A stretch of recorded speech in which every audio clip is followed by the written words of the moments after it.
بسم اللہ الرحمن الرحیم۔ السلام علیکم کلاس نہم، کیسے ہیں آپ سب لوگ؟ الدرس الثالث جیم سورۃ الانفال آیات 70 تا 75 کے مطالعے کے ساتھ ہم آپ کی خدمت میں حاضر ہیں۔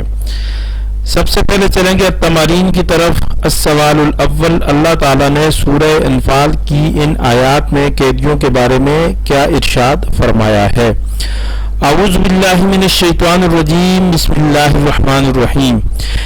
یا ایہا النبی قل لمن فی ایدیکم من الاسراء ان یعلم اللہ فی قلوبکم خیرا یؤتکم خیرا مما اخذ منکم ویغفر لکم واللہ غفور رحیم۔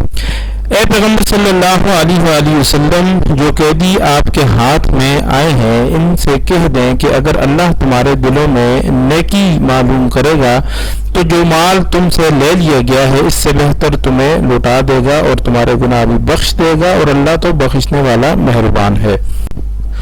یہ آیات حضرت عباس اور ان کے ساتھیوں سے متعلق نازل ہوئی کہ جنہوں نے فدیہ میں مال دینے سے عذر پیش کیا، تو آپ صلی اللہ علیہ وسلم نے فرمایا کہ عباس آپ اور آپ کی بیوی ام فضل نے فلاں جگہ اس مال کو دفن کیا ہے۔ اس پر وہ حیران رہ گئے، کیونکہ انہوں نے کہا کہ میرے اور میری بیوی کے علاوہ تو کسی کو معلوم ہی نہیں تھا۔ چنانچہ انہوں نے 100 اوقیہ چاندی دیا اور پھر اس کے بعد وہ رہا ہوئے۔ یہ غزوہ بدر کے قیدیوں سے متعلق بھی کہا جا سکتا ہے کہ یہ آیت نازل ہوئی کہ حضرت عمر اور حضرت سعد بن معاذ رضی اللہ تعالیٰ عنہ کی رائے تھی کہ ان سب قیدیوں کو قتل کر دینا چاہیے۔ حضرت ابوبکر صدیق رضی اللہ تعالیٰ عنہ اور باقی تمام حضرات کی یہ رائے تھی کہ ان کو فدیہ لے کر چھوڑ دینا چاہیے۔ چنانچہ دوسری رائے کے اوپر عمل کر لیا گیا اور فی گز 400 درہم چاندی لے کر ان کو چھوڑ دیا گیا۔ 1 درہم 3.5 ماشے کو ہوتا ہے۔ جن کے پاس دراہم نہیں تو ان سے کہا کہ تم 2 3 آدمیوں کو لکھنا پڑھنا سکھا دو۔ تو اس پر اللہ رب العزت نے یہ آیات نازل کی، اور پھر یہاں جو یہ بات ارشاد فرمائی ہے کہ خیرا یؤتکم خیرا مما اخذ منکم، کہ جو کچھ آپ سے لیا گیا ہے اگر آپ کے دل میں نیکی ہوگی تو یہ لوٹا دیا جائے گا، تو پھر یہ لوٹایا بھی ہے۔ سنہ 8 ہجری میں حضرت صلی اللہ علیہ وسلم نے حضرت علاء ابن حضرمی رضی اللہ تعالیٰ عنہ کی قیادت میں 4000 کا لشکر بحرین کے لیے روانہ فرمایا۔ بحرین کا علاقہ فتح ہوا، وہاں کپڑوں اور اجناس کے علاوہ 1 لاکھ درہم نقد وصول ہوئے۔ فجر کے وقت مسجدوں میں درہموں کا ڈھیر لگا ہوا تھا، اور انصار مدینہ نے بھی سنا تو وہ بھی آ گئے۔ تو نماز سے فارغ ہونے کے بعد آپ صلی اللہ علیہ وسلم کے سامنے بیٹھے ہوئے تھے۔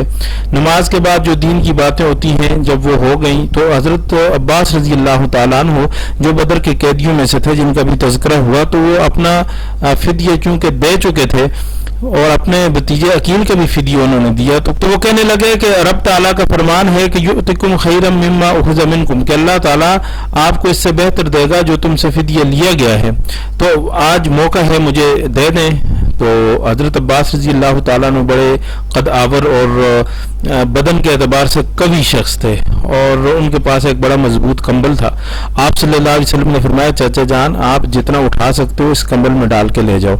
انہوں نے کمبل بچھایا اور بہت سارے دراہم ڈالے، اتنے ڈالے کہ اٹھا نہیں سکتے تھے۔ فرمانے لگے کہ میرے کندھے پہ کوئی رکھ دے، تو آپ صلی اللہ علیہ وسلم نے فرمایا کہ نہیں، کندھے پہ کوئی نہیں رکھے گا، جتنا خود اٹھا سکتے ہو اٹھا کر لے جاؤ۔ تو پھر کچھ انہوں نے وہاں سے نکالے اور پھر جتنا وہ ڈال سکتے تھے وہ ڈال کر اٹھا کر لے گئے۔ تو یہ اللہ رب العزت کا وعدہ تھا جو اس طریقے سے پورا ہوا۔ ایسے ہی ہجرت کے موقع پر سراقہ ابن مالک نے سنا کہ مکہ والوں نے دارالندوہ میں اعلان کیا ہے کہ جو آپ صلی اللہ علیہ وسلم کو زندہ پکڑ کے لائے گا اس کو 100 اونٹ دیے جائیں گے۔ تو جیسا پہلے یہ بات بھی گزری ہے کہ اس نے آپ صلی اللہ علیہ وسلم کا پیچھا کیا تھا، اور آپ صلی اللہ علیہ وسلم نے انہیں یہ بات ارشاد فرمائی تھی کہ کیفا بکا ازل بست سواری کسرا، کہ وہ وقت کیسا ہوگا کہ جب تو کسرا ایران کے کنگن پہنے گا۔ تو حضرت سعد بن ابی وقاص رضی اللہ تعالیٰ عنہ کی قیادت میں جب ایران فتح ہوا، کسرا کے خزانے کے کنگن مسجد نبوی میں لائے گئے، تو حضرت عمر رضی اللہ تعالیٰ عنہ کا دور خلافت تھا۔ حضرت صلی اللہ علیہ وآلہ وسلم کا ارشاد پورا کرنے کے لیے ان کو سونے کے کنگن پہنائے گئے۔ تو یہ اللہ رب العزت کا وعدہ تھا جو ان صحابہ کرام کے ساتھ پورا ہوا۔ تو فرمایا واللہ غفور الرحیم۔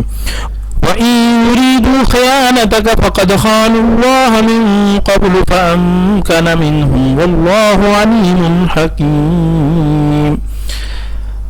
اور اگر یہ قیدی ارادہ کریں آپ کے ساتھ خیانت کرنے کا کہ کفر پر ڈٹے رہیں اور اسلام کی مخالفت پر جمے رہیں، تو تحقیق انہوں نے خیانت کی اللہ سے، پس اللہ تعالیٰ نے ان پر آپ کو قدرت دی ہے، اور اللہ رب العزت جاننے والا ہے، حکمت والا ہے۔ یہاں سے مشرکین کی کچھ خیانت اس جہان عالم میں جس وقت سب انسان وجود میں آئی نہیں تھے، اس سے پہلے عرفات کے میدان میں وادی معرۃ النعمان میں تمام انسانوں کی ارواح کو اللہ رب العزت نے حاضر کیا اور فرمایا کہ الستُ بربکم، کیا میں تمہارا رب نہیں ہوں؟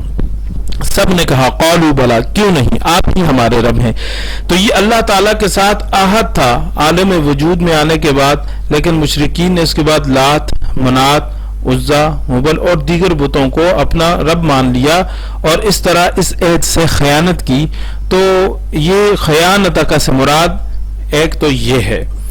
دوسرے نمبر پر خیانت کا سے مراد یہ ہے کہ آپ صلی اللہ علیہ وسلم کے خلاف یہ لوگ ابو طالب کے مکان میں تمام بنو ہاشم اکٹھے ہوئے اور ان لوگوں نے یہ عہد کیا کہ ہم محمد صلی اللہ علیہ وسلم کے ساتھ مذہبی اعتبار سے تو اختلاف ہے، لیکن ہیں تو ہماری برادری کے، لہٰذا ہمیں برادری سسٹم کے مطابق ان کی مخالفت نہیں کرنی چاہیے۔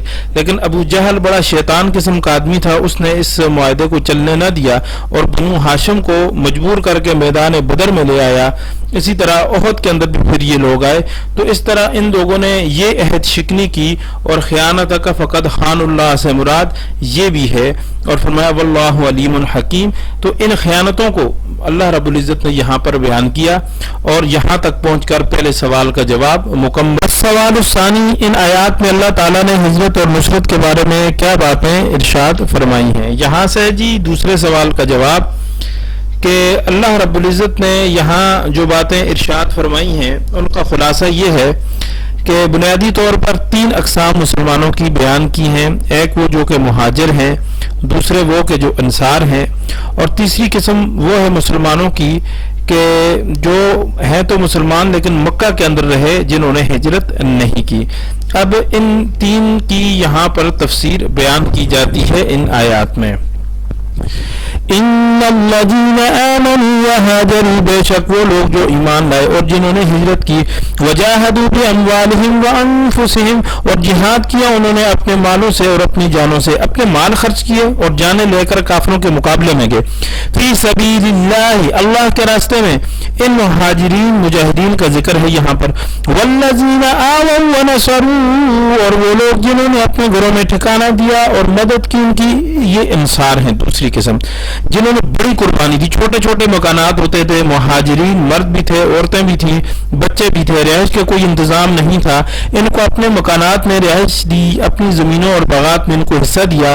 اور جب حضرت صلی اللہ علیہ وسلم نے موافقات قائم فرمائی تو انصار نے جمع ہو کر آپس میں مشورہ کیا اور کہا کہ تمام اس بات کا عہد کرو کہ زمینیں اور کھجوروں کے درخت آدھے ہمارے اور آدھے مہاجرین بھائیوں کے ہیں۔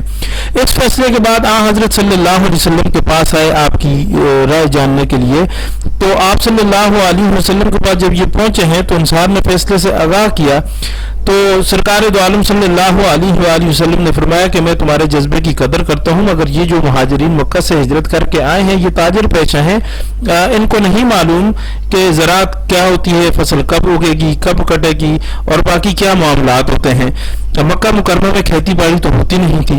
انصار مدینہ نے کہا کہ اچھا حضرت اس طرح کرتے ہیں کہ چلیں کھیتی باڑی ہم کر لیں گے، فصلیں بھی ہم کاٹیں گے، کھجوریں بھی درختوں سے ہم اتاریں گے، جب پھل تیار ہو جائے گا، فصل تیار ہو جائے گی، لیکن پھر اس میں سے آدھا ہم ان کو لازمی دیں گے۔ اندازہ کیجئے کتنی بڑی قربانی تھی ان حضرات کی۔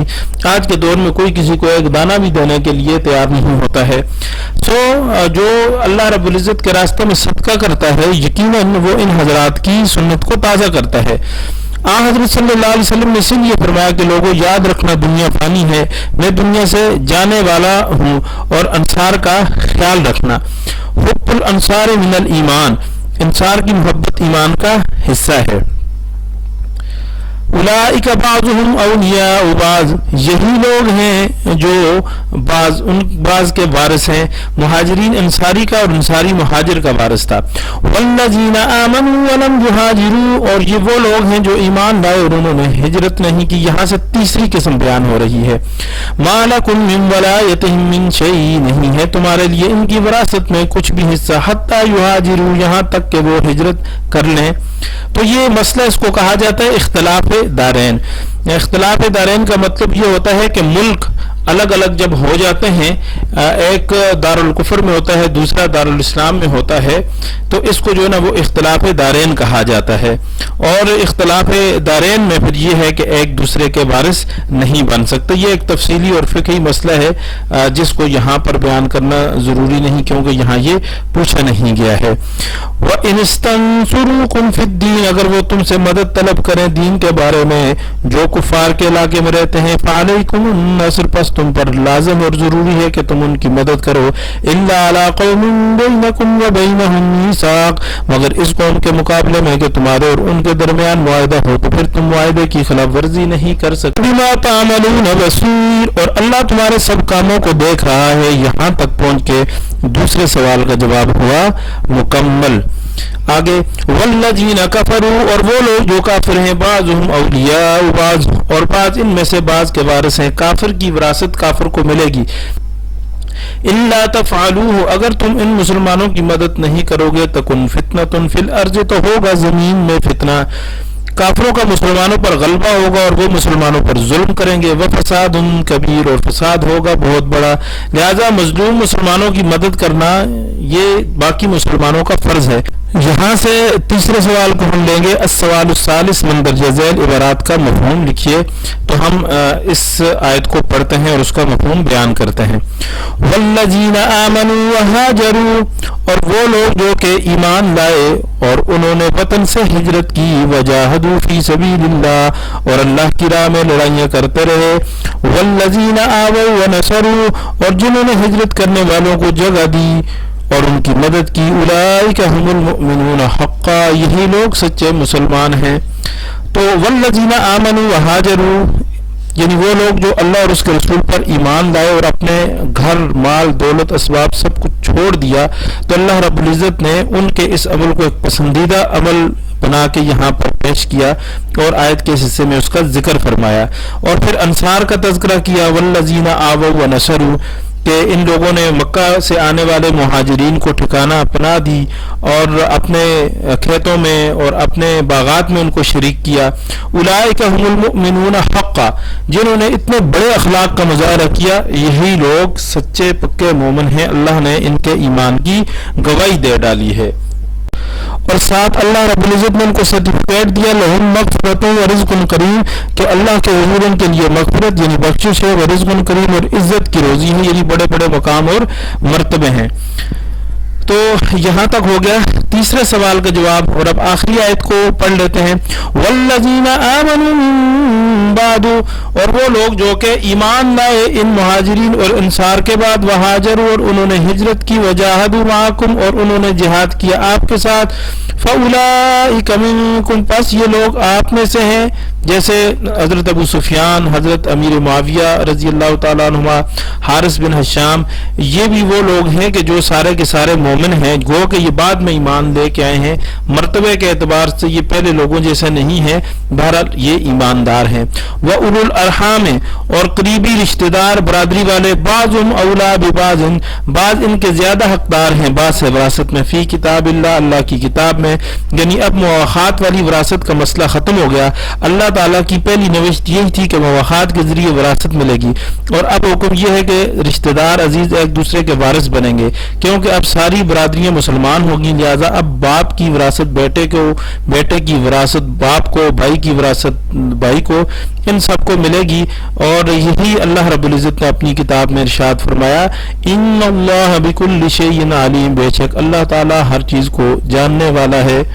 تو اس کے ساتھ ہی ہمارے آج کے سبق کا ہوا اختتام.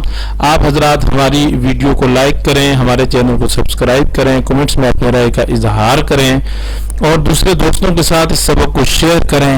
اور اس کے ساتھ ہی ہمیں اگلے سبق تک کے لیے دیجیے اجازت. اللہ حافظ.